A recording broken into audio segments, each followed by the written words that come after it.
This first episode of Crashed While Loading in 2021 is brought to you by all the people that thought, for some reason, this year would be better than 2020. Oh my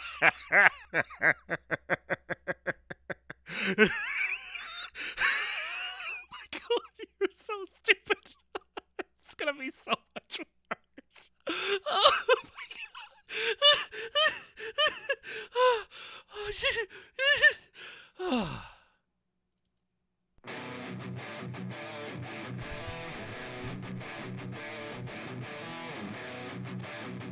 This is Crashed While Loading, the fusion of entertainment and information. Hello there. Weekly updates and opinions on video games, You were almost a Jill sandwich. You're right. movies, I'm about to do to you what Limp Bizkit did to music in the late 90s. TV shows, This is the way. This is the way, and so much more. Jane, what do you want to do tonight? Off. We need to go on a quick adventure. Oh, well, hello there, everybody, and the internet in general. Sorry, I'm already off, distracted messing with the controller off screen. Welcome to Crash While Loading. This is the 16th episode. I am your host, Ashton Phoenix, and with me today is Ashton Phoenix. Hello. Ashton Phoenix. Hi. Ashton Phoenix. Oh, dubiously. And Ashton Phoenix. Hello again. It's basically just me. There's a pretty good reason for this now. I'm lazy. Yeah, I just didn't want to bother with the other people anymore. I'm just tired of looking at. No, actually, it has more to do with Crash While Loading is more of a. It's kind of just a passion project for me, and thanks. I don't know if anyone else is crazy and noticed this, but things are hectic and hard to do. As, for example, I'm recording this on a Monday, which I happen to be off on because I work for the post office, and it is Martin Luther King Jr. Day. The junior is very important because nobody cares about his dad, apparently. I don't know why. I'm sure he was a great guy. He raised a pretty good son. But besides that, I'm usually still going to try to do this on like a Saturday or Sunday, but with a grandson and kids and life in general, and Yunfei is here, and Ericus, which both of you, welcome, in the chat, not like live on here with me. I don't always know if I'm going to be able to schedule something and then keep it. It's been really difficult, and it's been kind of a struggle, which is why there hasn't been an episode since like this beginning of December, or I can't even remember. It's been a month and a half, basically. So it's largely just for ease to do, and to be frank, like podcast-wise, it does terrible. I actually think more people will listen to it right now live than will probably download it later.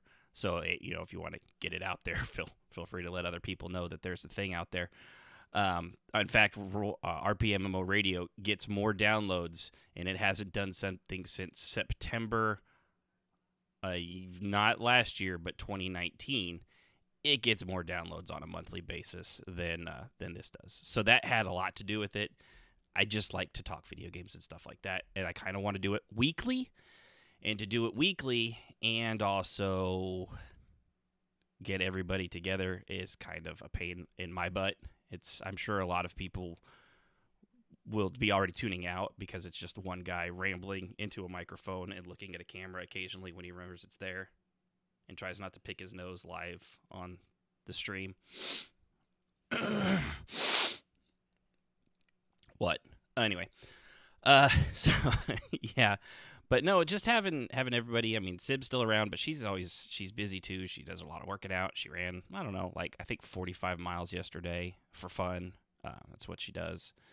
And I'm sure sometimes we'll still have other people on, guests and things like that, especially if some big stuff comes up, which has actually happened with the Game Awards and all the stuff that came out of that, which we'll all be going over, as well as all the things I've been playing and watching, including, let's see, Immortals Fenyx Rising, finished it, Cyberpunk 2077, working on it. I mean, I've got like 76 hours into it, so I guess it's okay. I mean, mildly. I've still not finished it. Things like WandaVision came out. We watched movies, Unhinged. Finally got to Cobra Kai. So getting at all of that stuff, and I'll let you know what I think of that. And some of it's good. Some of it's... Yeah, I usually don't watch anything if I don't feel like it's really good most of the time, to be honest with you. But sometimes it's good, not great. So that has a lot to do with it. And mostly it's just I'm happy to waste my time, but I hate wasting other people's time. And if I tell people, like, if we usually did the show at 4, but for something came up or we weren't able to do it, I hate making it so that I have to cancel something, and if people scheduled around showing up for that, I feel bad. You know, it's like, hey, yeah, oh yeah, sure, we could. Well, I mean, not right now.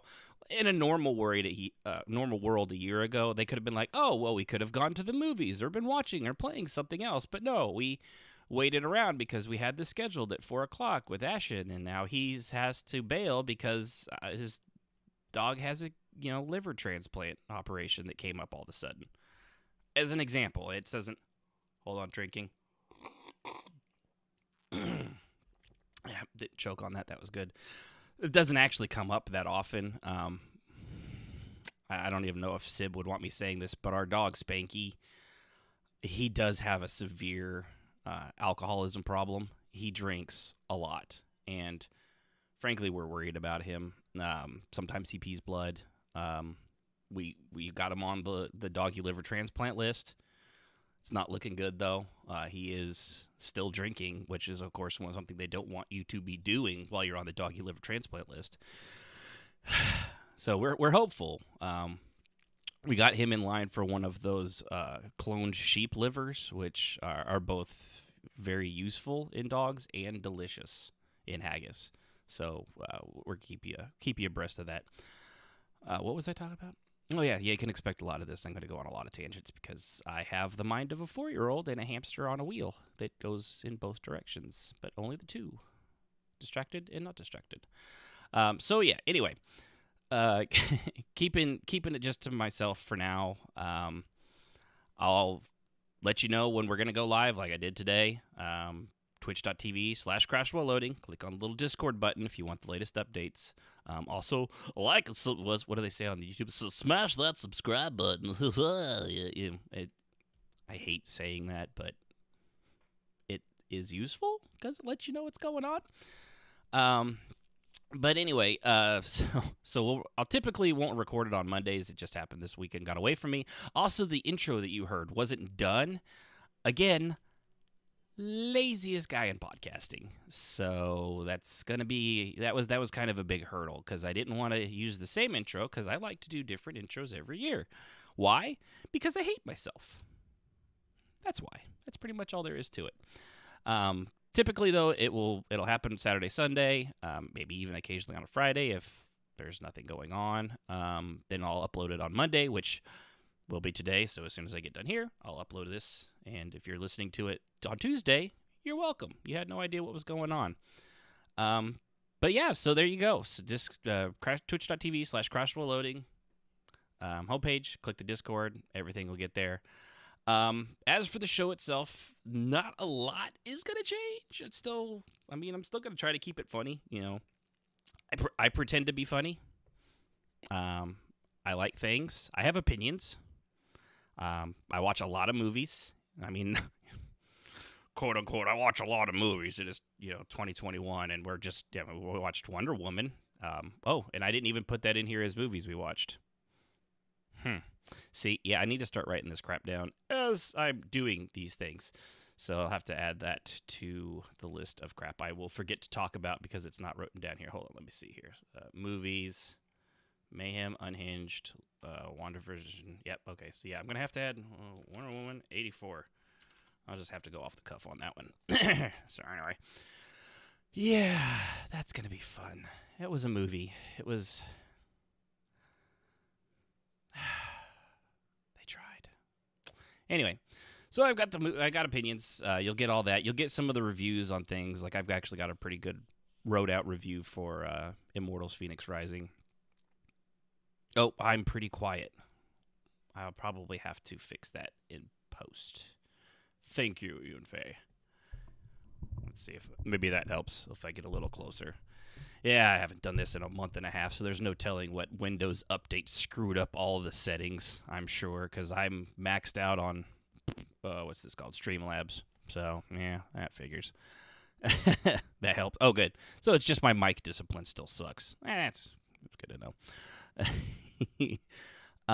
But yeah, so one thing I will try to avoid, I'm not going to avoid it entirely because, frankly, you can't, is politics. I'm not going to really, I'm still going to make fun of,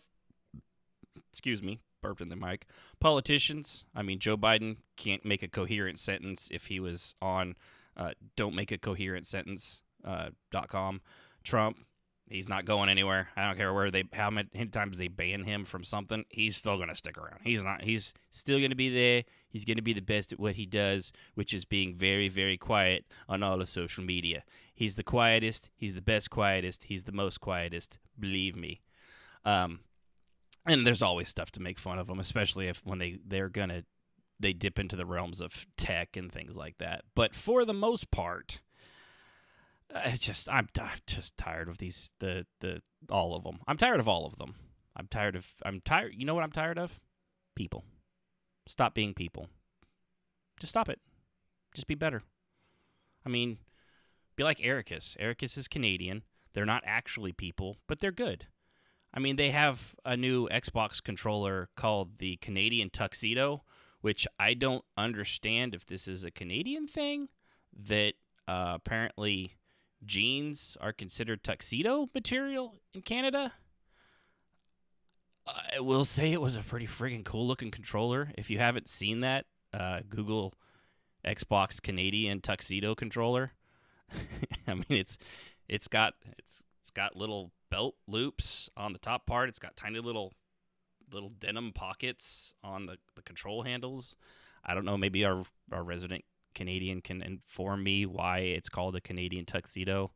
I honestly would have thought that would be more of a redneck tuxedo kind of a thing because, denim seems more rednecky. I'm not really sure. So, yeah, I don't know. But, just tired of all of it. The back and forth, the no one's listening to each other. One side ignores one set of riots but gets upset at another, and one side hates one set of riots and then gets mad at that they do a riot, and it's just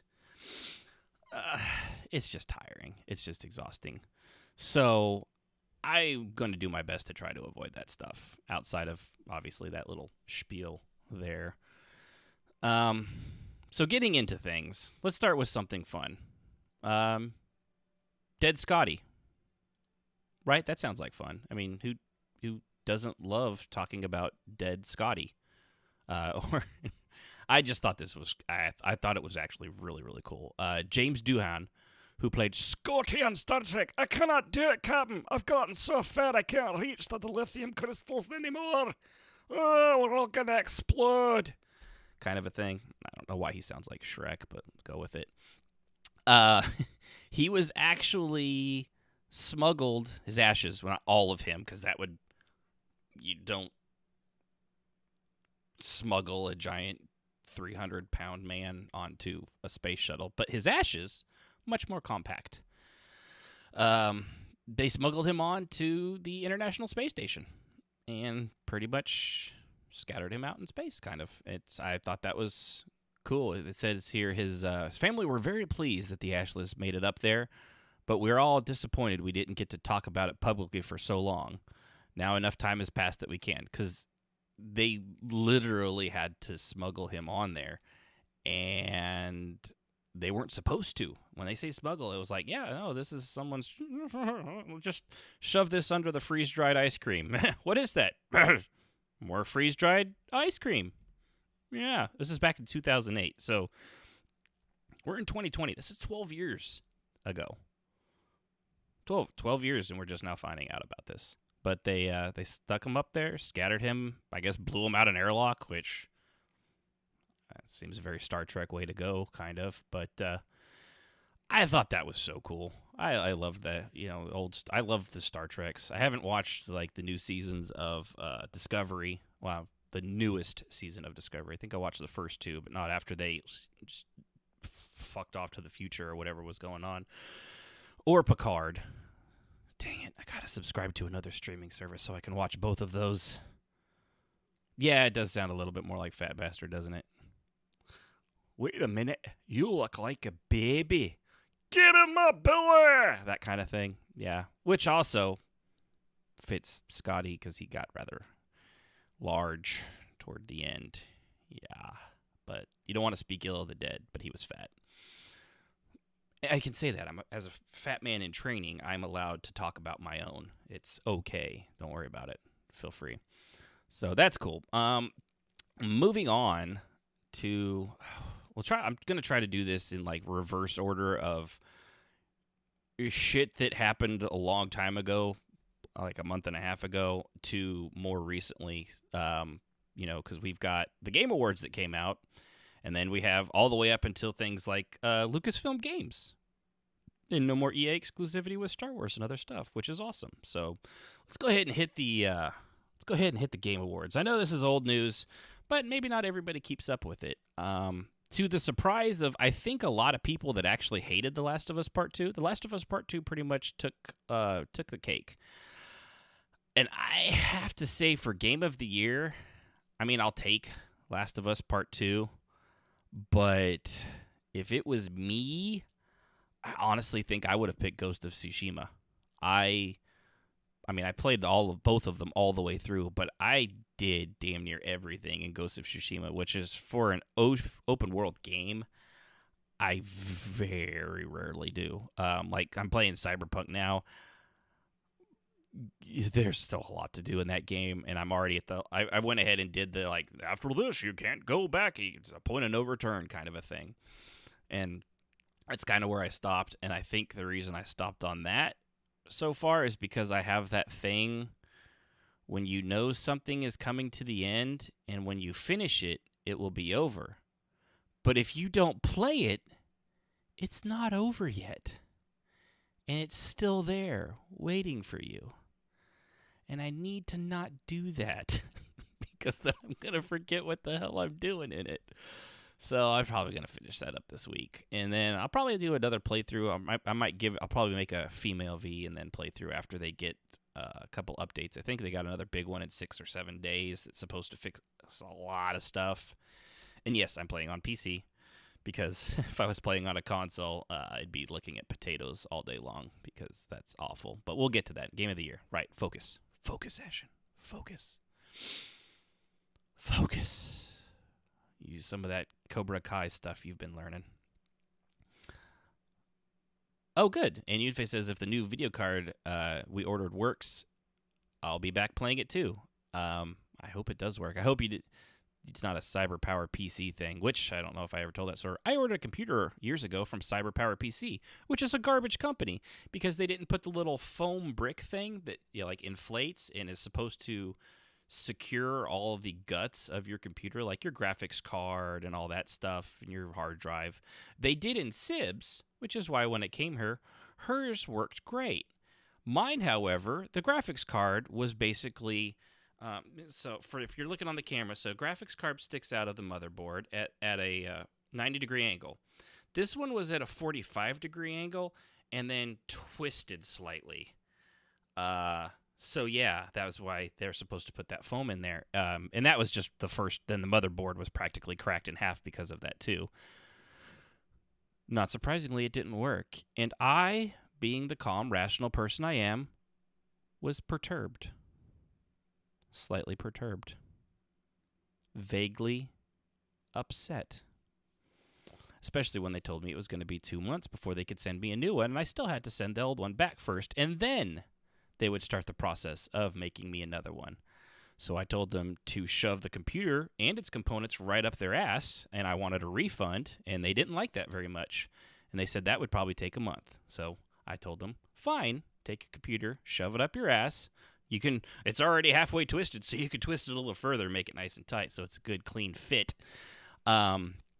Yeah, I'm not a fan of that company. Yeah, and it did take them a month to get me my $1,600 refund on whatever it was. And I forget where I went with. It's Avatar PCs or something like that. Not because of the movie or The Last Airbender. It just happened to be another gaming company that actually did good, and it's a good computer. And I like it, and I've upgraded it several times. But I hope you don't have that experience, Yunfei. That's what I'm saying.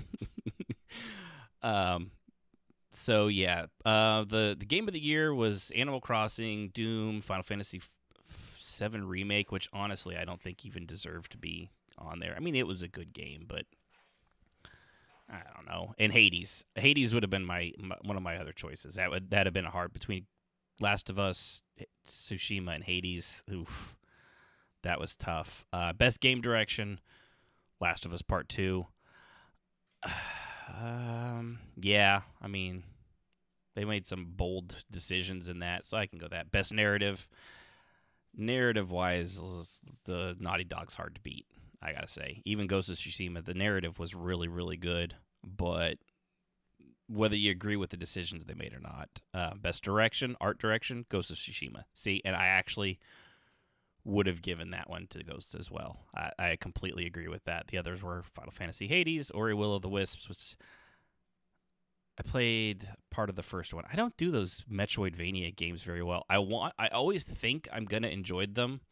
And Yunfei will probably hate me a little bit more, but the one with the little skull guy and the little needle girl, like, I really tried to like it, and I want to like it, and I love the art, and the gameplay's smooth, but I cannot stick with a Metroidvania to save my life. Hollow Knight, thank you.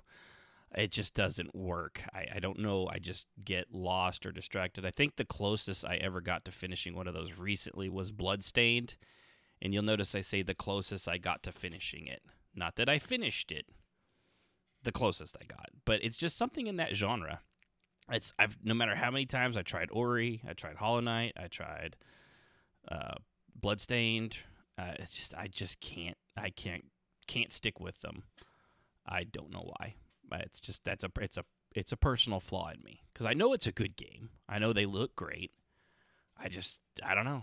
I just get like my brain just kind of like.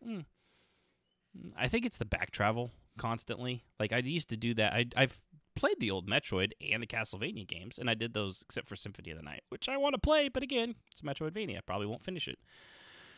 But like Super Metroid and stuff like that, I finished those games. I actually did back in the day, but that was also like you had a game, and that was the only game you had for the next 6 months. So that's what else were you going to do, other than go play Legend of Zelda, Link's Awakening, or not Link's Awakening, Link to the Past for the 4th or 5th time, which I did.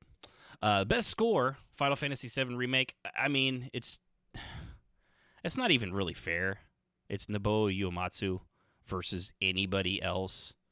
If he has a game come out and he did the music, I mean, and don't get me wrong, Hades, fantastic music.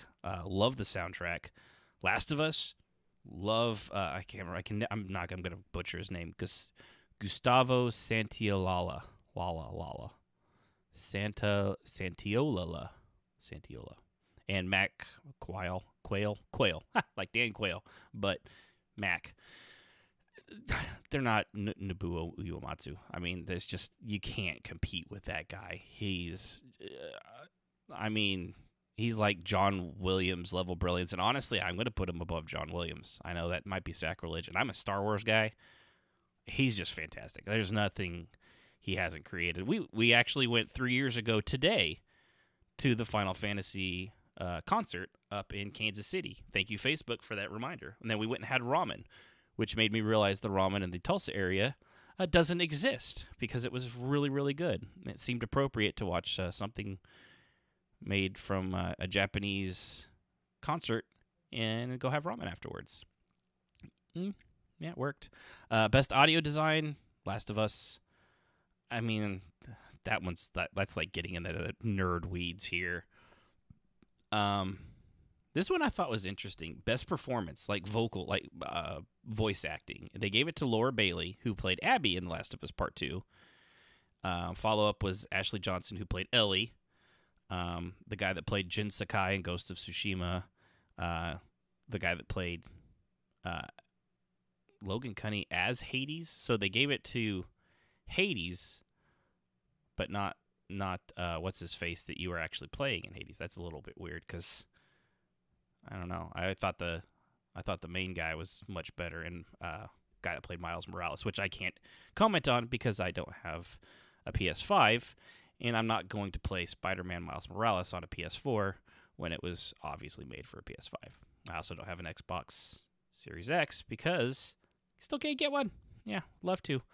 But no, I'm glad Laura Bailey got it. She got a lot of flack for her role as Abby, and that was not fair, to say the least. The death threats and it's just, people are just the worst. Again, don't be people. Games for Impact. I don't even know what that is. It's just, I don't even know what those are. So I'm not even reading that one. That's just stupid. Best ongoing games, No Man's Sky, which it hurts my heart a little bit. I tried getting back into that recently. It's still boring as all hell. I just don't like grind games. Best indie game, Hades, obviously. I also had Carrion, which is a fun game. Fall Guys, which Spelunky 2, which I know people love, but I've heard it really doesn't reinvent anything. It just kind of expands on what Spelunky 1 did. And Hades, man, that really revolutionized the way they do those roguelike games. So yeah, and Yunfei, I'm glad Yunfei, you were surprised by No Man's Sky too. She's Jane Brown. That's right, you tell Americas. Yeah, Laura Bailey, she's a laundry list of. Oh, and she even plays. Oh, I love her even more. I didn't realize she's the voice actress of Kid Trunks in Dragon Ball Z. Well, now she's my favorite person of all time because Trunks is my favorite Dragon Ball Z character. So, definitely screw those people. Best mobile game? I mean, Among Us.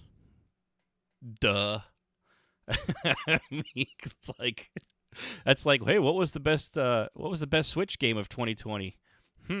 Not Animal Crossing, right? Everyone hated that game because it was all anybody talked about. It's just like mobile games. They suck to begin with, but Among Us actually made mobile games an okay thing to do and play and made them fun. It's It's just literally, it's just the best game. It's charming. It's basically just the thing, or the thing? Yeah, the thing. I always get the thing and it confused. The Thing for kids. That's literally, it's just like an interactive The Thing movie in space for kids. That's all it. Best community, Fall Guys. I mean, yeah, Apex Legends, Destiny 2, Fortnite, blah blah blah blah blah. Fall Guys, it was like Among Us. It was a revolution unto itself. Given it's kind of burned out a little bit, I had fun with it. I got that close twice to getting first in that, and somebody beat me to it. Best VR game, Half-Life Alyx. It reminds me I need to get Half-Life Alyx. I'm just waiting. I don't want to spend I still don't want to spend $60 on a VR game. Is that weird? I mean, it just, I don't know. Oh, I'm taking a drink. Coffee gets you through the podcast. It's a secret for you kids out there wanting to do podcasts. Load up on coffee and methamphetamines. No, don't do that. Speed. Speed is much better. Keeps your teeth in. But yeah, I really, I like VR. I think it will be the future of gaming. The problem is, I honestly don't even think it's the headsets anymore. My biggest problem for why I don't play more is, one, it's room. I mean, look around me. I've got behind my computer desk.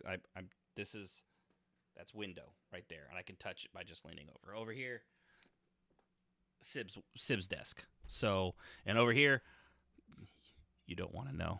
Just I'm not allowed to talk about it anymore. But it's room. Honestly, it's room. And I would. We've got a spare room upstairs that's empty. 2 of them actually, because our daughter's not here anymore. We've got a game room that's plenty of space. Or it's a workout room now for Sib. But I'm not lugging my computer all the way up there. And frankly, it'd be really weird to have an HDMI cord that was 45 feet long running through the house. It doesn't really work, senor. No, it does not work. So I think space is even more than the headsets is really what's holding VR back. Because, I mean, it takes up a lot of space to do it, to do a real VR. And Star Wars Squadrons was on there. Star Wars Squadrons is awesome in VR, frankly. It's just like the coolest thing to sit in the cockpit of an X-Wing, to look down and you see your hand on the control stick. Over here you got the throttle, and you can look up through the canopy and keep an eye when you're doing a dogfight with a TIE fighter. It was really cool. And I probably haven't played more than 2 hours of it. Again, because it's a pain in the butt to hook up the VR headset. Even though in that one, it definitely is one you sit in. You don't want to be... Who stands up in an X-Wing? Weirdos, that's who. So Half-Life Alyx, I've heard such good things, and I really, really want to play it. I heard that was one of the breakthrough VR games in what VR can be in the future if done right. Excuse me. My ear itches after a while. But beyond that, let's see. Best action game, Hades, well deserved. Best action adventure, Last of Us Part 2. Best role playing, Final Fantasy VII Remake, which shows you how they have Genshin Impact. Persona 5 Royal, Wasteland 3. I've played a lot of those. Yeah, I guess Final Fantasy probably is their best fighting game. Mortal Kombat 11 Ultimate Edition, because it's a new edition, even though Mortal Kombat 11 came out like 2 years ago now. But god damn it, it's still a really good game. So yeah, I'm giving it them that. Best family game, Animal Crossing, well deserved. Mario Kart Live Home Circuit, that's such a weird thing, having actual remote control cars in your living room that you're looking at your Switch on, controlling and seeing a virtual environment. Best sim game, Microsoft Flight Simulator. I mean, that game is revolutionary. To use an overdone term, it's just to literally be able to fly anywhere on the planet using global satellite data. Come on. Some of the glitches were awesome, like the 220-story tall apartment building that was down in Australia or somewhere like that. Best multiplayer, Among Us. Best sports racing game, Tony Hawk Pro Skater 1 and 2. You notice there's a lot of remakes and older games on these, which tells me that people need to bring up their stuff. And getting down to the good stuff, the last of the stuff, Player's Voice was Ghost of Tsushima. They listened to my voice. Oh, wow. Yeah. And most anticipated is Elden Ring, which is so weird. It's From Software, and Bandai Namco, which is a weird meshing of companies. But that's the one by George R.R. Martin who's writing it, and I forget the other people involved in it now. That's From Software, so the people that do the From Software stuff. I don't know what the excitement is for this. The trailer looks cool, and I'm interested. But I think I'm far more excited for God of War 2, the, sequel to God of War 1, for those of you great at math like I am, and Resident Evil The Village, or Resident Evil 8, and the Breath of the Wild sequel. Maybe even Halo Infinite, although 343 has really dropped the ball on the last 2 Halos, so I don't know about that. But for Elden Ring to be the most anticipated...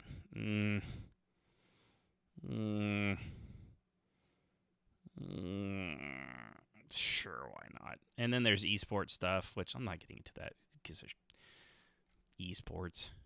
I get it. It's a sport, but so is curling.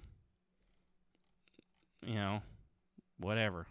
You can call anything a sport if you got enough people to do it, which, by the way, I did a sport yesterday, disc golf. Yeah, it's like golf, but with discs. I did it with Sib. I still have full range of motion. Nothing entirely pulled out of socket as I was expecting, and my back, hold on, let me see, double check. Excruciating pain. Yeah, excruciating. No, it actually wasn't so bad. But it was fun. I actually had a good time. We never have done it before, so it was a 9-hole golf course, and I think we were somewhere in the low 200s on scores, which I don't know if people know this, but just like in golf, in disc golf, the higher the score, the better you're doing. You can just take my word for it. Yeah. Anyway, so some of the things that were announced at the Game Awards in 2020, Nier Replicant, which I'm just now playing Nier. I always want to say Automata. Nier Automata. I don't know. I'm pretty sure that's how I always hear people pronounce it. It's a weird thing. Smash Brothers brought in Sephiroth. I loved the little cinematic trailer where they fake out killed Mario like he was Aerith or Aeris if you're, English in America. Although they've switched it over now, I've noticed. It looked badass. It was pretty cool. New cinematic trailer for Perfect Dark, and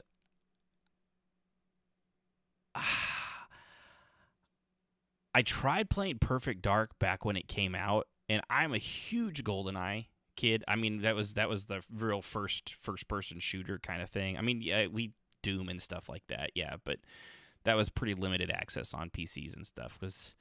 That was back in the late 90s, and we didn't have things like the AOLs weren't even around yet, and people didn't do the ASL, which stood for age, sex, and location, because that's not a creepy thing to ask for back then. Everybody was just like, oh yeah, here's my home address. Come find me. So this, I just didn't get into it. It was a very slow-paced game, which these days I really like. Back then, not as much. So I'm kind of excited to see if they do something good, and it looks like they got Joanna Dark back. Then there was Back 4 Blood, which is the Left 4 Dead. I never got into those games, so I think probably the problem. Wow. I'm not having a stroke like on air. I just am not good at speaking my first and only language, which is English. Okay, I had to make sure. Games where you have to play with other people. I don't know. I always get annoyed with other people, so it never lasts long. Like, I can do it with, like, Call of Duty, because hopefully they'll carry me. But when you really have to rely on them and there's not a lot of respawn stuff, I don't do good with that. Something called Scavengers is going to open beta. I don't even know. Wow. All right, so apparently 42 minutes into the show, I have turned into Joe Biden and been unable to speak in a single word. That's always going to be a good thing when you've got to do the whole thing on your own. Disco Elysium Final Cut announced, which, good. I'll probably actually get that one. I really, really want to play Disco Elysium. I know it's supposed to be a really wordy game, but it's, it's supposed to be like an amazing story and told fantastically, and it's just really good. I hear such good things about it. So I might have to actually get that. Hey, shut up, stupid. FedEx guy's bringing a package. And my dog had to let me know. Cloud, quiet. Sorry about that. Cloud. Damn dog. Don't get dogs. They bark at things. Get cats. They will kill you and take your soul to the underworld.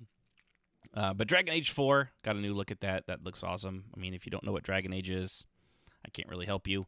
I'm only one man. Crimson Desert, which is such a weird thing because it's like a spin-off of Black Desert, and it's supposed to be an open world action adventure game. Dragon Age, no last name, right? But it's, I don't know.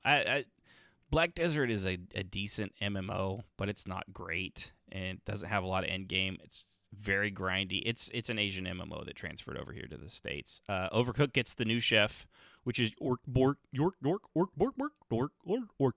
Swedish chef from the Muppets. If you couldn't tell by amazing copy of him. Arc 2 announced with Vin Diesel.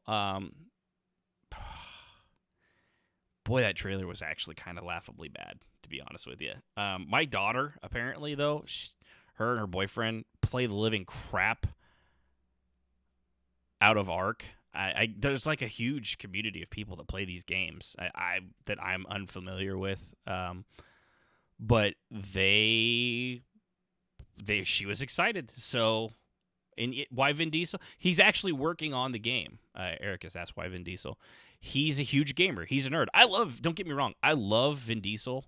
I love that, in Triple X, the name on his back, the tattoo, I think it was like Morakanth or something. That's his D&D character's name that he just had tattooed back there. Well, I mean, not literally, but fake tattooed back there for Triple X's character. But he's such a huge gamer, he's actually involved in the production of Arc 2. And if you got someone like Vin Diesel involved in the production of Arc 2, obviously you're going to use him.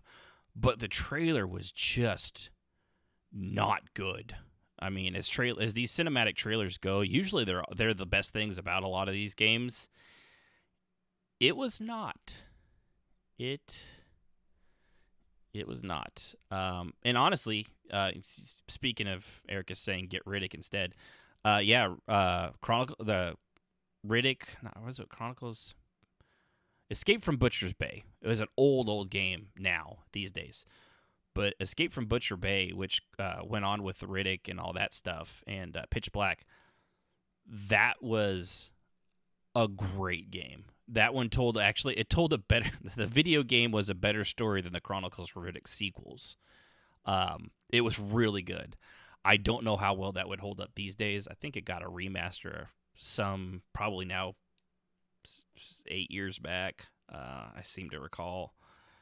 Right. Yunfei said her and Ben couldn't figure out either. And I know I know of Ark. It's like a dinosaur hunting game. But it failed miserably on release, and then they pulled a No Man's Sky and pulled it back from the dead, and it's very popular. People love it, so go figure. Evil Dead, the game, announced, for all that's worth. Ghosts and Goblins Resurrected, announced on Nintendo Switch. Ghosts and Goblins is my favorite game to not like. It's a game I have fond memories of and am horrible at. Just awful. It is an unforgiving old school game that you just can't get very far in. Super Meat Boy Forever gets a release date finally. Oddworld Soulstorm coming in spring of 2021. I like the Oddworld games, but I've never played one. I mean, I've played one, but I've never finished one, is what I should say. Elder Scrolls Online, Gates of Oblivion, which obviously that means very much to me because I play Elder Scrolls, and they could really use a win. Their last expansion, even with vampires and stuff, was not great. And Just Cause coming to mobile. Who gives a crap? It's mobile. And last but not least, Mass Effect is continuing, finally. And not in the Andromeda Galaxy. They just, they dropped that like it was a redheaded stepchild that, it's not welcome in this world anymore.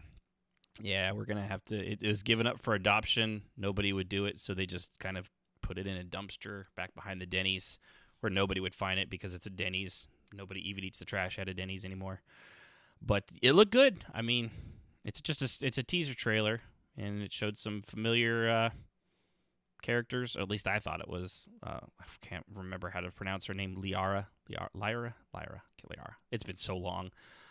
There is a Mass Effect trilogy, like remake, remaster thing coming out soon, and if they fix certain things, like in the first one, the Mako and the long load times and that stuff was really, really rough. It does not hold up today. Hopefully they fix that.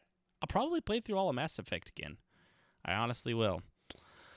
So, wow, that took way longer than I thought. So apparently this will be easier than I had expected it to be. Going on with the news and kind of catching up today, something I thought was really great, the announcement of Lucasfilm's games, which meant one thing and one thing only that was extremely important. And I cannot emphasize this enough, how important the announcement of this was.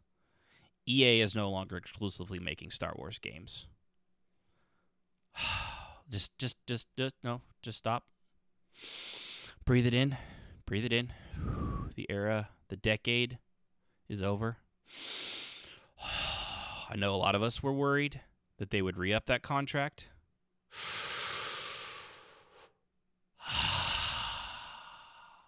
Breathe in, cleansing breaths, and out.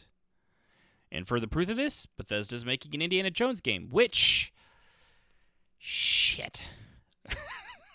Bethesda's making an Indiana Jones game. I like Bethesda for the most part. I do play their MMO, and I like Fallout, and I like Elder Scrolls, and they do. They do.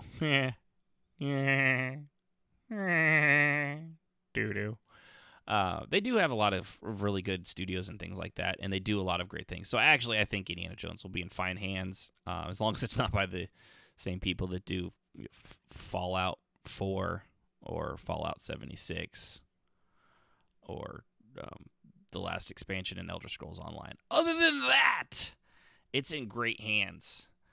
And just seeing, Turok, Dinosaur Hunter. Fucking great game, Ericus. I knew I liked you for a reason, even if you were Canadian. I loved that game. It was so good back in the day. Looks like garbage now. You've watched an old video of that first Turok game on the 64. Yikes, that's not good. But it was fantastic back then. But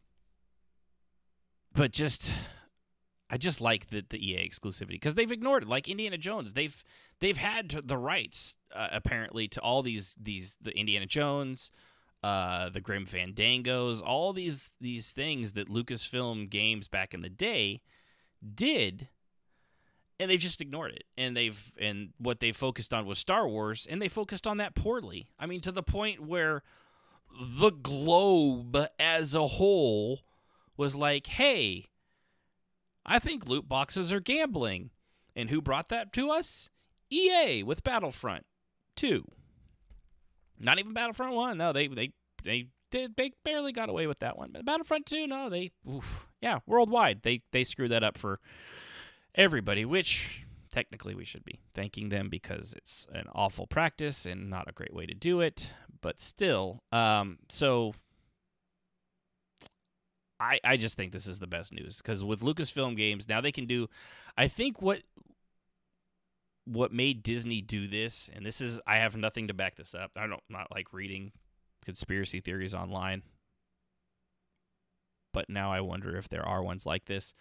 I think what happened was Disney saw what Respawn Entertainment did with Star Wars Fallen Order, which was not a game EA wanted them to make. They basically EA tried, from what I understand, they kind of fought them on it.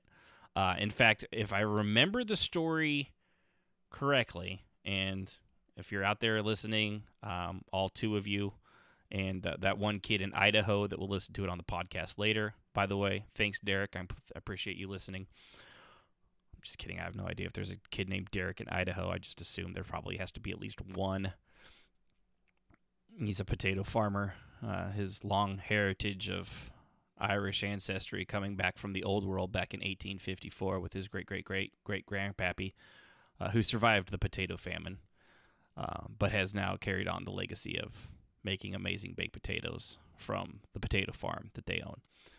Just a little backstory on Derek, who I don't even sure exists. Respawn did such a great thing with that if I remember the sales pitch, Respawn went to EA, or they were supposed to make a game, and EA had told them they wanted them to make a game without Jedi, which is weird because that game's entirely focused on Jedi, isn't it? Yeah, well, they went ahead and did the thing that they wanted to do anyway, and then pitched it to them as that, and EA was so impressed, they're like, well, that's not what we wanted you to do, but all right, we'll go ahead and greenlight it. So they greenlit it, and that's how we got Jedi, Fallen Order, Star Wars Fallen Order. And that was just a fantastic game. I actually if I get a next-gen console, especially I think it's on Xbox Game Pass, which is the best thing in the world. I think it's on Game Pass now, and I will probably play through that again on a next-gen console whenever I get my hands on one of those. So I think thanks to that test of like, okay, well, we'll go ahead and let it go because Disney's really breathing down our necks, and frankly, we need anybody else's phone do this randomly. It just, I'm sitting here talking, and for some reason, this stupid Bixby bullshit on my phone just wakes up all on its own and starts pushing like every button on my goddamn screen. It drives me crazy. Not that I'm distracted. So Respawn did what they wanted to do. Disney's breathing down EA's neck, and Disney sees what can happen when another company, not EA, does something Star Wars, and it was good. And I think that probably actually, if they weren't already leaning towards not giving EA exclusivity back to with Disney, then that probably put the final nail in the coffin. And I, for one, salute them for it, because that is the best thing that can happen to Star Wars. We need more and better Star Wars games. And they did announce already with that, and it was an open world Star Wars game. They don't know by who. I don't know any of the details, but they did say that somebody was going to be making. No, they did say who, and I just don't have it written down, so I'll have to look that up. And there's just so much that came out, and I just forgot to write half of it down, and I still have like a ton of shit to go through. But we're coming up on the hour mark. I want to try to keep it to an hour. This one might go long, just because. It's like a month and a half worth of stuff to catch up on. So yeah, Lucasfilm Games is fantastic. Continuing on with video games. I finished Immortals Phoenix Rising. So, and if you don't know what that is, it's basically Breath of the Wild made by, and I think the last episode when I started playing this, I kept saying it was EA. It's Ubisoft. I think you can understand why I exchanged the two. I mean, they're kind of the same company in a lot of ways than the way they do stuff. I mean, I like Ubisoft and I like EA games. I know everyone, and I'll shit on them both because they both do stupid crap, but I still like a lot of the games they make. Never finished an Assassin's Creed game, though. Played lots of them. Never finished one. Haven't played Valhalla yet either for that same reason. I'll probably get to it eventually. But so I got Immortals Phoenix Rising. And I'm not a completionist on this kind of thing, so I didn't go in and do like all the vaults or anything like that. And if you've played Breath of the Wild, those little huddy things that had like mini little puzzles in every single one of them, because it didn't have like actual dungeons outside of the 4 divine beasts, it was kind of like that. There's like 100 something of them. I didn't do them all. Some of them were good, some of them were not great. But I did do all the main and all the side quests. I just didn't do all the vaults. So all the quests that I found for like the Phoenix itself, for the gods as you save them, I did all that stuff. So I played, I forgot to check it, but I played a lot of hours of this game. The visuals were great. If you like Breath of the Wild, you're going to like this. If you like Greek mythology, you're going to like this. You're going to be jam. It was my jam. I love both of those things. For me, too, the no weapon breaking, which is my least favorite part in Breath of the Wild, that was great. Combat gets a little repetitive. I mean, but then again, it does in Breath of the Wild, too. There's only so many, a light attack, heart attack. Heart attack. Sorry, puns. it ramps up enough. Like the enemy, there's a good variation in enemies and things like that. And also Typhon, who's like, he's the Ganon of the game. Spoiler alert, you see him right off the bat in the intro, so not really. He'll drop in each of the areas. He can drop one of the heroic like wraiths on you, which is Heracles, not Hercules, you plebes. And 3 others that I'm totally blanking on right now. Oh, that's gonna drive me crazy. I totally had them. Heracles, Sophocles, and then I think there was Tito, Germain, and Michael as well. You had to fight all of them. It was a big fight. There was a lot of breakdancing. Anyway, I want to say Ulysses, but that's not right either. Oh, that's going to drive me crazy. Okay. Anyway, they can, like, you'll be in the middle of a fight. Hercules. Huncules. Thank you, Eric. Yes. Oh, yes. And by the way, I liked the High Republic. I'm reading the book right now. So, all right. I'm going to get through this, and then I'll talk about Star Wars. Where was I? Okay, myth. Yep, no weapon breaking. Combat gets repetitive. It does ramp up. The puzzles. I saw a lot of reviews on the vault puzzles saying that they were simple and stuff like that. And I'm only assuming it's because the reviewers rushed through these things because, the ones at the start are very simple. And you do the vaults so you can get 2 things. You get equipment and you get a chunk of Zeus's lightning, which if you get enough of those, you do a little workout routine, which is really funny, and then you get an extra bar of stamina, which, for those of you from Breath of the Wild, you know stamina is everything, because the more you have, the more you can climb, or the more you can sail or fly through the air. They don't stay easy, like, at all. If it's just that they rushed through it and then didn't bother with a lot of them, but they really build up. A lot of them, especially some of the flying ones, it takes a lot of skill and timing. Like, you know, if there's things in the air going back and forth and up and down, and if they'll knock you out of the sky, or having to figure out the puzzles, like, you know, put something heavy here, but the wind will blow it away over here, and then it'll knock that thing that's heavy and blow it up, and then you have to start over. There's a lot to them. So I don't know what they were talking about. If they were talking, most of the reviews I saw that were out right away, they were like, "Oh, the challenging puzzles are so easy." Yeah, well, they're ranked 1, 2, and 3. Well, the higher up you go, the harder they get. So I don't know. But most of the main story ones, like things you had to do to help the gods, like if you had to go to a vault, a lot of them weren't even the hardest in the game. Like, I played some that were in the vaults I had 1 or 2. I just flat out, I was like, I don't know if it's too late or I've had too much to drink this late at night, but I can't get through this. Like, I legitimately couldn't, even though I knew what I needed to do, I just, you know, off and couldn't do it. So they wrote the ones that you had to do to progress the story, they were challenging enough. Still simple, since the game would, you know, come to a screeching halt and you'd be like, well, this is fun. I'm not going to play this anymore because I can't get past that. It wasn't like that.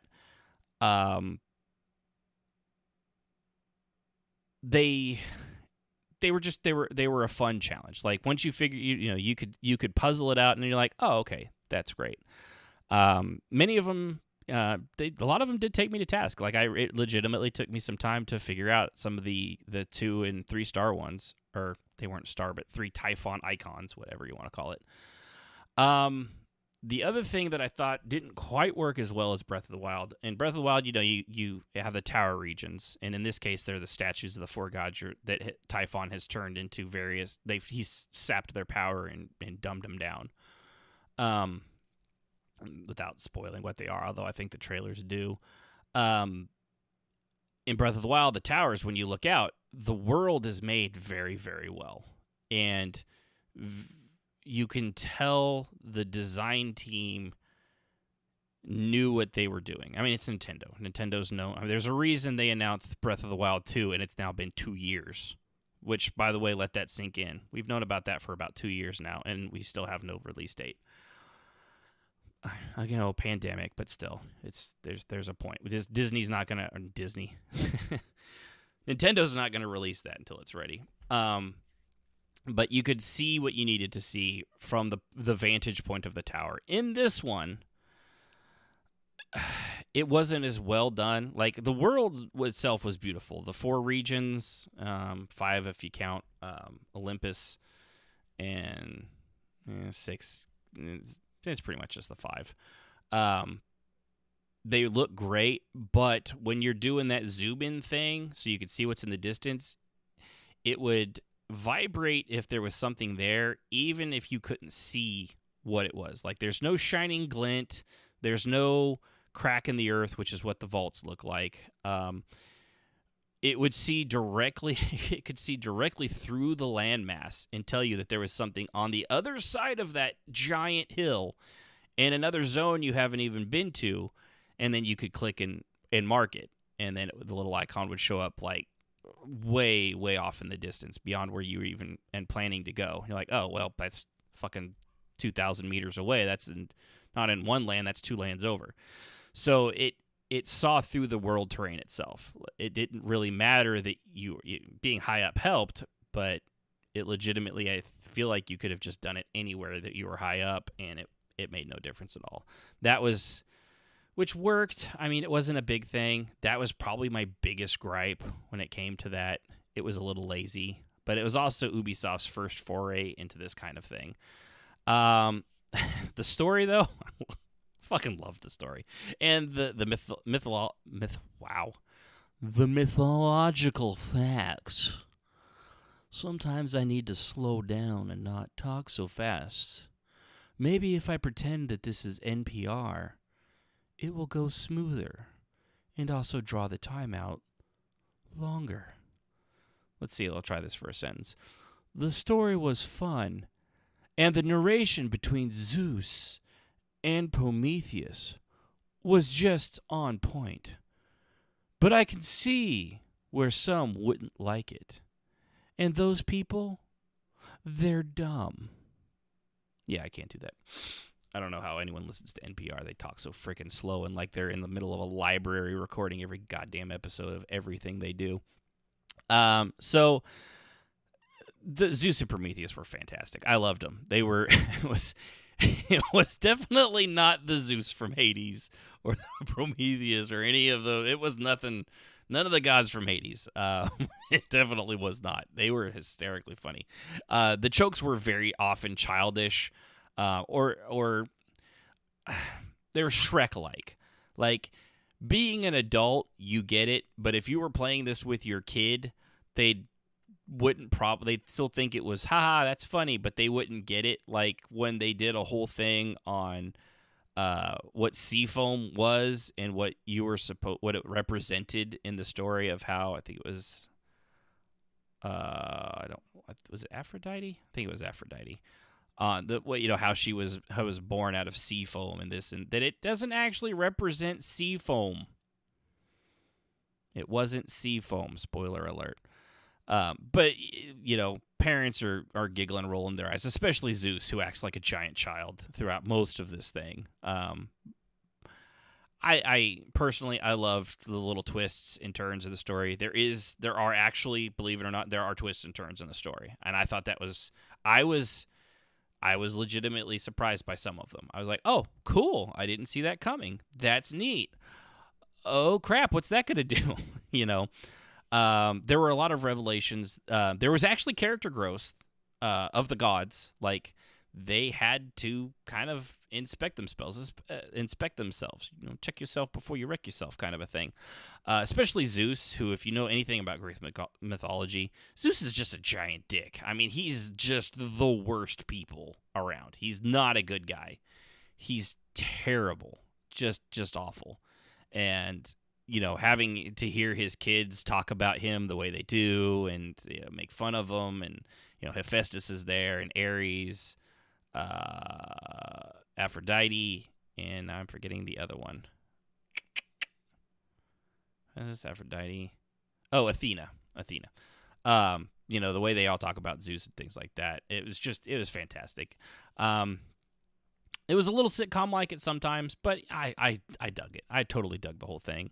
I'm not going to score these things on a scale of 1 to 10 because I'm not IGN, which, by the way, gave it a 7. Again, I'm not IGN, but I'll use them.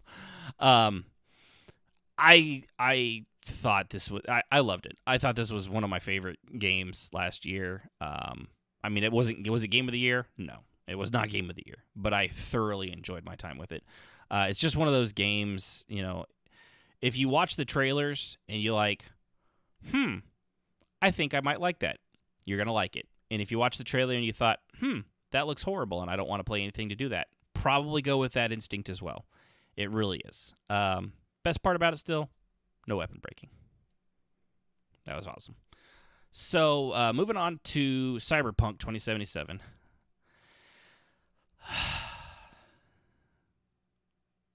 I didn't even write down anything. I'll just tell you what I wrote down in my notes here. Cyberpunk 2077. Well, shit. That's all I wrote. So going off the cuff on this one, I have 76 hours in the game.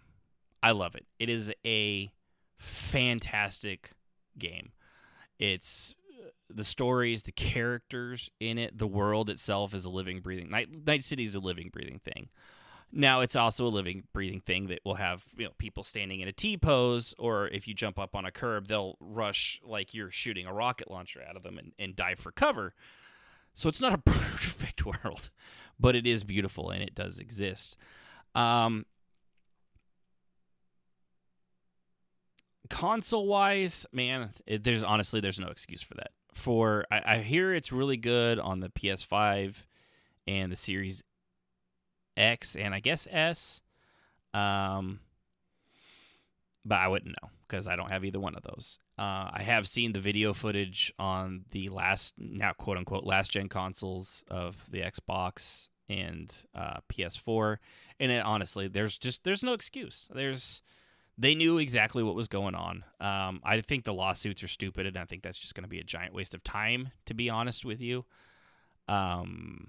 Because, unless you're a shareholder, I guess maybe you might have something, but honestly, they're going to make their money back. CD Projekt Red isn't going anywhere. It's not going to disappear. It's not going the way of, Midway or anything like that. They have apologized, and frankly, they should. And anybody that got it on those consoles should and does deserve a refund. That said, if you're able to play it on a PC, Ericus, for example, I know when it came out, I seem to recall him not saying that he wasn't going to get it for quite some time. And I think not a week later, I saw it on Discord. It said Cyberpunk 2077. And I've seen it on there a lot, so I assume he's probably enjoying it as well. Because it's a really good game. And I think what people forget about CD Projekt Red, looking through the rose-colored eyes of time at Witcher 3, Witcher 3 is a great game. It's one of my all-time favorites. It's the story, it's the characters, it's the choices. The combat is not great. Just frankly, the combat's pretty. You can crank it all the way up, but that's just challenge for the sake of challenge, and I don't really enjoy that. Having to use all the oils and all this, and every fight you do is nearly a fight to the death, and it as much fighting as you do in that. It's not great. It did have also a lot of bugs, not this many bugs, and it did play on other consoles. But CD Projekt Red, first and foremost, is about creating an environment to play in and creating stories and characters. And it's something they excel at immensely. It's just a shame that because of all the bugs that are included in this, and of course the fact that it came out when it did, I think it also missed a lot of Game of the Year kind of things and awards and all that stuff because it came out so late. I think December 10th, if I remember right now. And most things are already picked out by, the Game Awards, their shit was already well picked out well before that, I'm sure. But because of the bugs, I understand it. It probably doesn't deserve a lot of awards. It may do it for the characters and the writing and story stuff, but yeah, they screwed up. They made a huge mistake, and it's a shame because it is a fantastic game. And I mean, if you look at a lot of people that get to play it, Yunfei, before a graphics card killed itself, but I assume actually by trying to play Cyberpunk 2077 is like, no, I can't do, and then hung itself. I know Jay, Jazz's husband. He's playing it constantly too. Everybody I see that gets the game, at least on PC, they play the living shit out of it, and they love it. Yes, there are funny bugs, and there are certain things that screw up, and they did have stuff where, the 8 megabyte save thing, but they fixed that very, very, very quickly relative to other things. So that that was kind of a scary thing, especially if that happened to you. It would suck to lose that much data and have to play through that again, or a lot of people probably wouldn't. I know for me, I think on this game I would play through it again, honestly. If that happened to me on like an Assassin's Creed game, like I got halfway through and my game corrupted, I'd be like, yeah, fuck it, I'm not playing this anymore, because I'm not that invested in Assassin's Creed. I am invested in Cyberpunk. So it's just, it is a shame. It really is a great game. I'm at the point of no return. I've actually gone past that point. I'm in like the end game, where there's only one of. I've seen 6s of futures, and I will only get to see one of them. I know it's not quite as dramatic as Doctor Strange's, 14 million possible futures. Only one comes out with them winning, but we'll see what I get. I'll let you know when that happens, which brings me to something real quick. I will do spoilers on this show eventually, or at times. I'll always save spoiler talk for the end of the show. So if you don't want to be spoiled, like if I get to the Cyberpunk ending and I want to talk about that, I'll wait till the last part of the show before we sign off. I don't know how long that will be, but I will always save spoilers till the end. That way I don't have to be like, all right, well, skip ahead 1 hour and 45 minutes into this to get past the spoiler talk. I'm not going to do that. But I also don't want to spoil things for people unless it's been out for a long time, in which case you're on your own. So Cyberpunk, again, love it.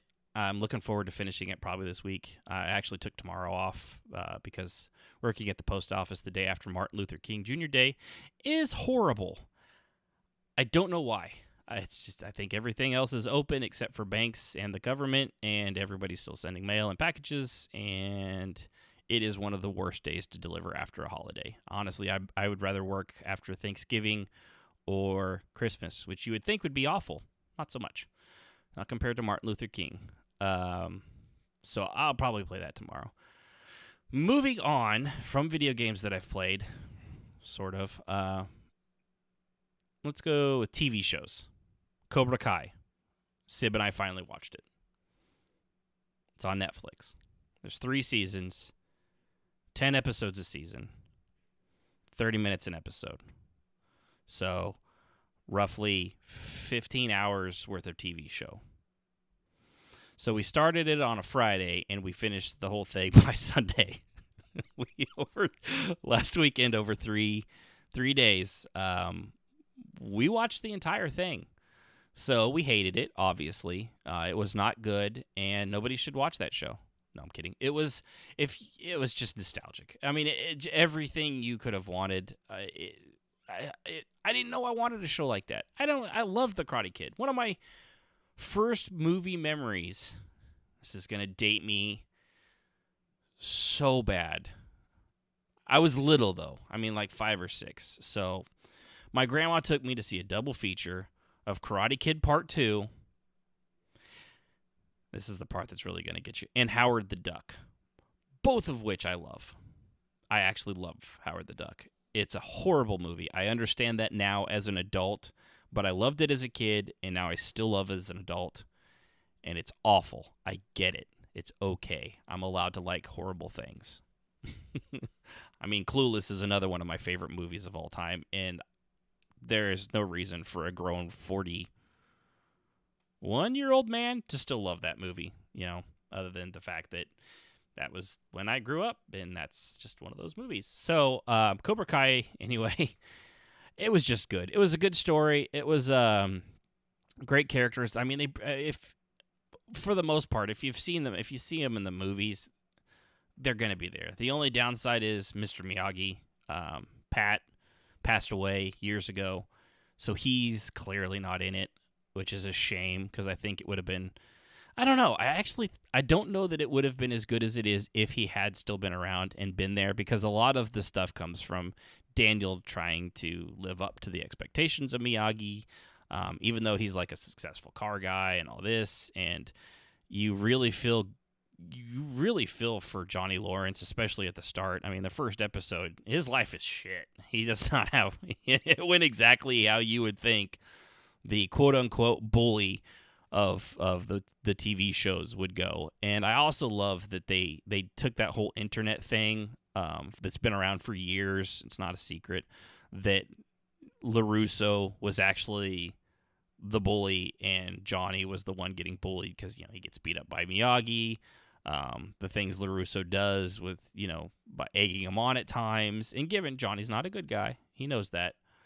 But his life it never really went well. And they add a lot of stuff that was going on in his rich boy life that actually is very, realistic and good.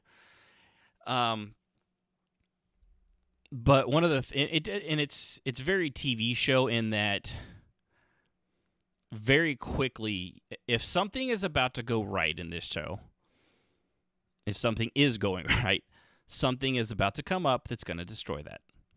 You may not know what it is, but you learn that almost right off the bat. I mean, for 2 episodes in, it was pretty clear what the formula was, and somehow it still works. It shouldn't work for 30 episodes, but it does, and it's good. Especially since, not to mention, the first 2 seasons were YouTube originals. Sony produced them, but they came out on YouTube before Netflix bought it out and did the 3rd season. And there's already a 4th, and I think they said they maybe have up to 5 before they end it. So that was good. I loved it. Another one I watched before our kids and my grandson got COVID. I was watching him on a day off all by myself. I watched a grown human child, a 1-year-old human child, was left in my custody for like 7 hours unattended. And he's still around. I'm very proud of that. But little dude basically passed out on top of me, and I watched pretty much all of Queen's Gambit, which is a show about chess. Didn't know I wanted that. Yeah. But it was good.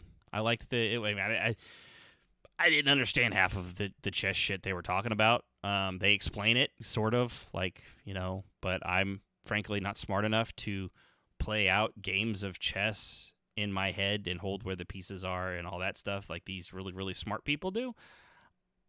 So I enjoyed it for the characters, like, what's her face? Let's see, I'm trying to remember her.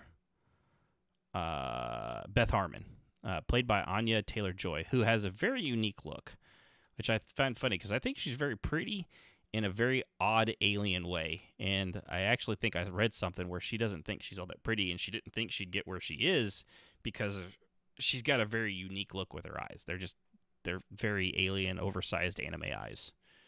She actually probably would fit in with Battle Angel Alita very well, and with very minimal CGI. And I don't say that to be mean. I think she looks great. But she was orphaned. She learns chess, and she gets very good at it. She's very math-oriented, and she gets very famous, and she starts making money off of this stuff. And then it goes into, she's got drug problems coming because she was raised, in the 50s in an orphanage setting. And frankly, the 50s were really good about just throwing drugs at kids to shut them up. Those days don't come back.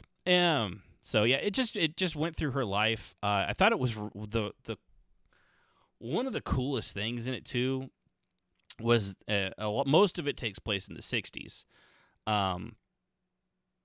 But the places they recreated to look like they brought the look of Vegas back from the 60s, and that was fantastic. It was just so nostalgic looking from all the old photos. I love watching how, this is just a me thing, how places change as time moves on, and Vegas is one where, I mean, it's just a rapid change. All those buildings are basically they're designed at the beginning when they're put up to be able to be destroyed and brought down. I mean, so that they can be replaced with a newer version, 15 years later, and brought down again 15 years after that. That's just how things are designed in Vegas. So it was really cool to see how well they did it. But the acting was top notch. The story was really good and compelling. Frankly, I just loved it. It was a really good show, and I'd recommend it if you. It's not an action show or anything like that, but if you like character development and seeing the problems of people coming up like that, and I guess chess. I mean, for all that's worth, I'd highly recommend it. I started Lucifer. I know Sib had started watching it, and she stopped because she got the second season, and she wasn't a huge fan of him being a constant dick all the time. Jazz also watched it, and she likes it as well. So I think I gave it a shot after seeing Sib watch it a couple times, and I'm enjoying it. It's very formulaic. It's a cop drama with demons, devils, and angels, but it's clearly formulaic. It's a little like it's like NCIS meets Buffy the Vampire Slayer. Frankly, I mean, it's a show. It's a thing I watch when I've got nothing else. The Office, finished that before it went to Peacock and swallowed it whole. Because I'm not willing to pay for Peacock until I don't know that I ever will. If they ever get shows on there that are worth watching, I'll do the thing I do with whatever one Star Trek is on now, where you pay for a month and then you're like, you watch what you want, binge it in that month period, and then cancel immediately, like what we used to do with HBO back when Game of Thrones was on. Now we have the HBO Max because apparently it comes with AT&T plan, so we have that. I loved it. The Office was. I can see why everyone loved that show back when it actually was out, and why it was before it left Netflix. It was constantly trending and one of their most watched shows. And I'm sure now on Peacock, people are probably watching through it all over again. Our son, for whatever reason, some years ago, he watched the entire series probably 3 times. It's just, if he was down on the couch, that's what was on. I don't even know if he fully understood what being in Office was even like, but it was always on, and definitely worth everything it gets. I really did love the characters and all that stuff. It did take some hits after Michael Scott left, although I did like, Angela Bassett, Misery Girl, and what's his face from Age of Ultron, and every douche 80s bad guy who I'm totally blanking on now. Anyway, when he was in it, I think it was something California, something like that. I don't know. I forget now. I watched the whole show. I don't remember everything. I'm bad with names. It was worth it. So, yeah, you can tell I'm getting tired. It's been an hour and a half of me talking constantly. Let's see here. We did watch a couple things, movie-wise. I'll get to one last thing. Only 2 episodes of it. WandaVision. It's weird, man. It's really weird. I like that the MCU is trying something totally different. I love the I Love Lucy aesthetic and the Bewitched, I Dream of Jeannie thing in the first 2 episodes. You could, for those of you who don't remember, in Endgame, Vision's dead. He had the Mind Stone ripped out of his skull, and that basically killed him and turned him off. So why he's around, we don't know. We also don't know what happened to her after all that stuff went on. So I'm curious to see what happened. I know something, there's S.H.I.E.L.D., obviously, we know S.H.I.E.L.D. There's SWORD logos are popping up everywhere for those of you that know the comics, and that's kind of curious. I do have a theory, and this isn't spoilers. I mean, I guess you consider it a spoiler, but it's just a theory because I'm just going to spitball this out there because I don't know anymore, and I haven't read any. I want to see the show as it comes out. But my theory is that they're delving far deeper into Scarlet Witch's real powers, which in the comics are like reality-altering stuff. Like, they did the whole House of M thing, which was basically her making mutants for the most part, disappear off the face of the planet. That was it. She just is. She's like Omega level on her mutant abilities, given she's not a mutant. But I think that this might be how they actually bring mutants, using her into the MCU, because Marvel has the X-Men and Fantastic Four now.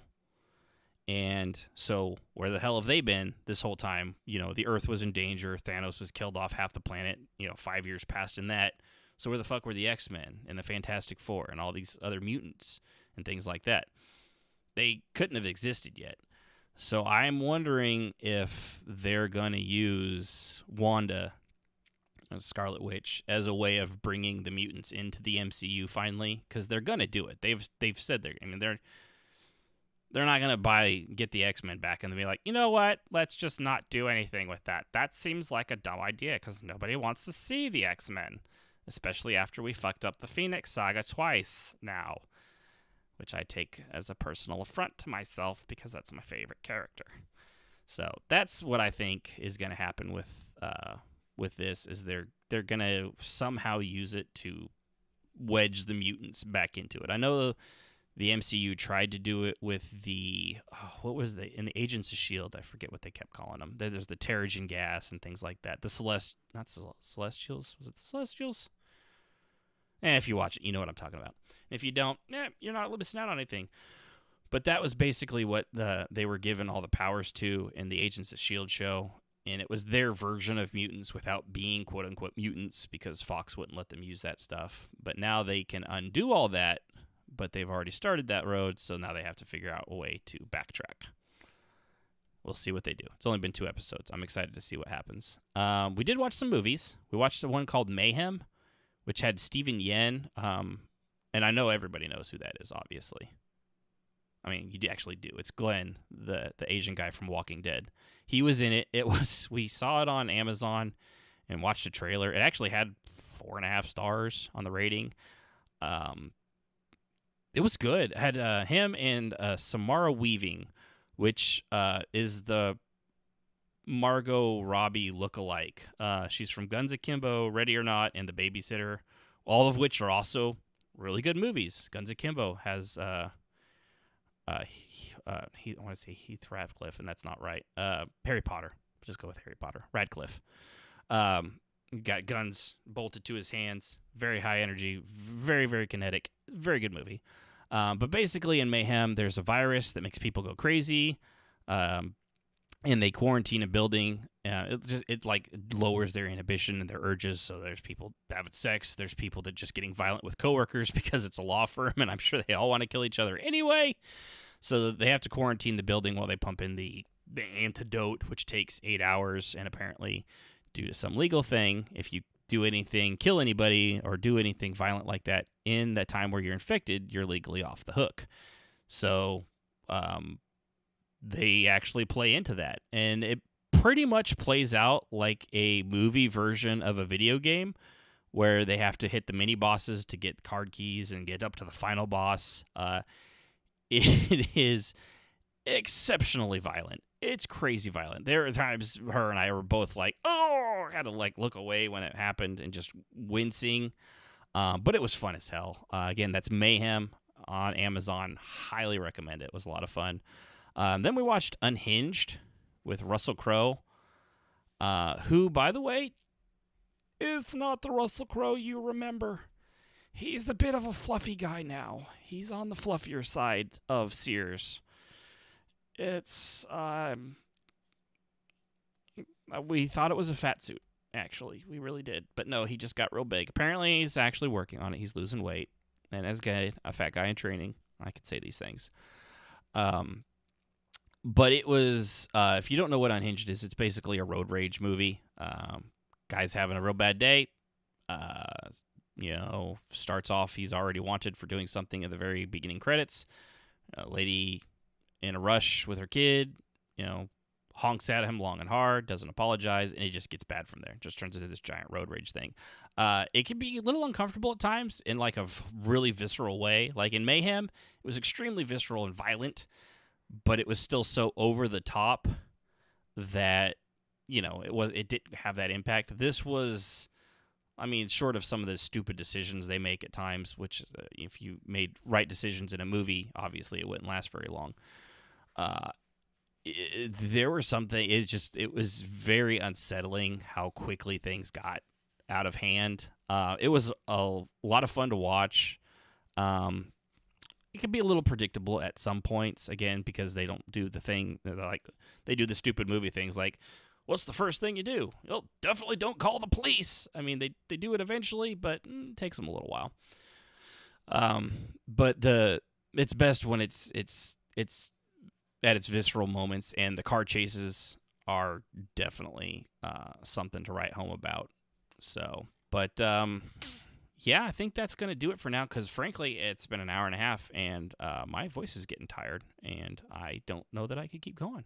Yeah, because I don't have, it's different when you're streaming stuff and you're playing video games. You could stop. And then you don't, you're not talking. So, but I'm not doing that right now. So I'm going to go ahead and stop it right there. Appreciate everybody for tuning in. I hope this wasn't too terrible. If it was, hey, you can blame me, because oops, that is not the outro. That's the outro, which I haven't changed to the new theme song. So we're just going to go with that being the old Husky by the Geek, Leviathan, Final Fantasy XIV theme. But no, appreciate everybody. If you're watching live, if you're listening to the podcast later, remember, try going to iTunes, rate the show. It will help, because frankly, not a lot of people watching or listening.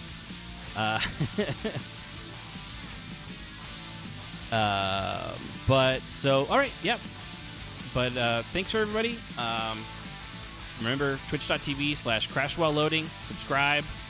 Join the Discord so you can get up-to-the-date stuff when we're going to do it. I'm going to try to do this again once a week as news is coming up, and I'll be more up-to-date than something that happened a month ago. And appreciate everybody, and I don't have a way of closing this out, so good night!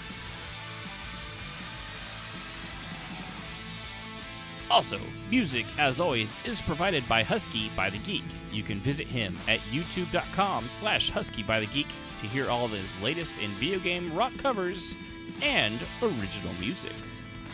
Because Husky still rules, and that's not going to change no matter who's doing the show.